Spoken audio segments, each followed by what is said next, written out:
नमस्कार, प्रभा साक्षी पॉडकास्ट में आप सभी का स्वागत है। आज के इस पॉडकास्ट में हम बात करेंगे हर मोर्चे पर चीन की जमकर बैंड बजा रहा है भारत।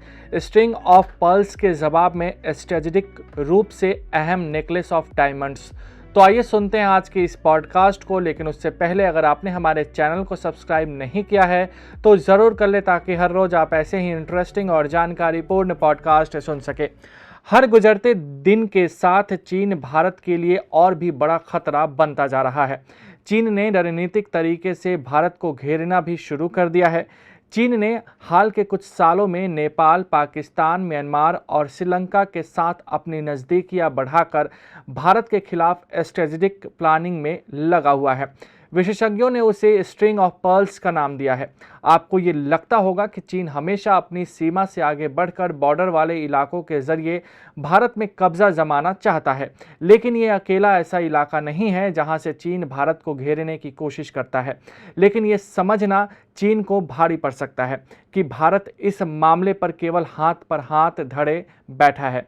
भारत ने भी चीन को काउंटर करने के लिए नेकलेस ऑफ डायमंड नाम की एक कूटनीति बनाई है। न्यूटन का गति का तीसरा नियम कहता है कि प्रत्येक क्रिया के लिए एक समान और विपरीत प्रतिक्रिया होती है।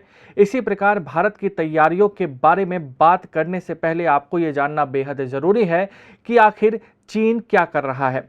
दरअसल बीते कुछ सालों में चीन ने भारत के पड़ोसियों के कई महत्वपूर्ण पोर्ट्स को अपने कब्जे में कर लिया है, चाहे वो पाकिस्तान के ग्वादर पोर्ट हो या श्रीलंका का हम्बनटोटा। चीन भारत के आसपास के देशों में हजारों करोड़ रुपए खर्च करके ऑयल रिफाइनरी और हाई स्पीड केबल नेटवर्क स्थापित कर रहा है। चीन इस वक्त अपने महत्वाकांक्षी बेल्ट एंड रोड प्रोजेक्ट के अंदर चीन से लंदन और उज्बेकिस्तान, तुर्कमेनिस्तान और पाकिस्तान से गुजरती हुई एक और रेल लाइन बना रहा है, जो ईरान में जाकर ख़त्म होती है। जियोपॉलिटिक्स में कहा जाता है कि जिसके पास इंडियन ओशियन में कंट्रोल है, उसके पास पूरे एशिया का कंट्रोल है। इंडियन ओशियन में इस वक्त दुनिया भर का 80% ऑयल ट्रेड होता है। यहाँ पर कुछ ऐसे स्ट्रेटेजिक प्लांट्स हैं जो रणनीतिक रूप से बेहद महत्वपूर्ण हैं। पाकिस्तान के क्वातर पोर्ट, श्रीलंका के हम्बनटोटा, बांग्लादेश के चिटगोंग पोर्ट, म्यांमार का क्योंकफू पोर्ट, मालदीव के फेयरधू-फिलनोलू द्वीप को चीन ने अपना बेस बनाया है। भारत को घेरने की इस नीति को चीन स्ट्रिंग ऑफ पर्ल्स का नाम देता है। चीन की स्ट्रिंग ऑफ पर्ल्स नीति उसकी उसी सिल्क रूट का हिस्सा है जिसे वो बेल्ट एंड रोड इनिशिएटिव का नाम देता है। भारत का नेकलेस ऑफ डायमंड।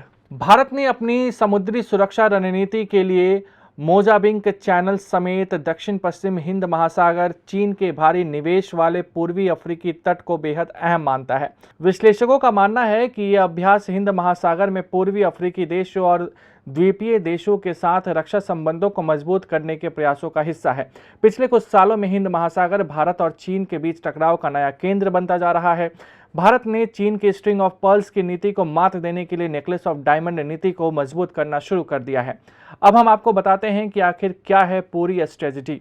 भारत ने हाल के दिनों में चीन को काउंटर करने के लिए गुपचुप तरीके से कई कदम उठाए हैं, जिसमें प्रधानमंत्री की विदेश यात्रा का भी काफी अहम रोल है। भारत की ये योजना जमीनी स्तर पर तेजी के साथ आगे बढ़ रही है, जिसका सीधा उदाहरण मॉरिशस में गुप्त तरीके से बन रहा भारत का मिलिट्री बेस है। मॉरिशस के अगलेगा द्वीप पर भारत के गुप्त सैन्य अड्डे की चर्चा फिर से शुरू हो गई है। इस आइलैंड की नई सैटेलाइट इमेज जारी हुई है, जिससे पता चलता है कि भारतीय नौसेना ने P-81 सबमरीन हंटिंग विमान को रखने के लिए आइलैंड पर हैंगर का निर्माण नए बने रनवे के बगल में हो रहा है। पाकिस्तान के ग्वादर एयरपोर्ट पर चीन की मौजूदगी को काउंटर करने के लिए भारत ने ओमान में एक बेस सेटअप किया है। डैकम पोर्ट से भारत का महत्वपूर्ण क्रूड ऑयल ट्रेड होता है। इसके अलावा ये पोर्ट अरेबियन सी और गल्फ ईडन दोनों पर ही अपनी नज़र रखता है, जो ओमान के साथ भारत के अच्छे रिश्तों की वजह से संभव हो पाया है। भारत इंडोनेशिया के साथ सबांग बंदरगाह प्रोजेक्ट पर कार्य कर रहा है। अफ्रीका में जिबूती, पश्चिम एशिया में ओमान के टुकम बंदरगाह पर सैन्य गतिविधियों के लिए भारत को अनुमति प्राप्त है। चीन के पड़ोसी देशों में जापान, सिंगापुर और दक्षिण कोरिया के साथ भारत के सैन्य समझौते हैं, जिसके अंतर्गत भारतीय नौसेना को इन देशों के बंदरगाहों पर तेल भरवाने, मरम्मत करवाने और हथियार जुटाकर आगे बढ़ने का अधिकार है। आज के लिए इतना ही। अगले पॉडकास्ट में किसी और मुद्दे पर देंगे विस्तृत जानकारी। जुड़े रहिए प्रभा साक्षी के साथ।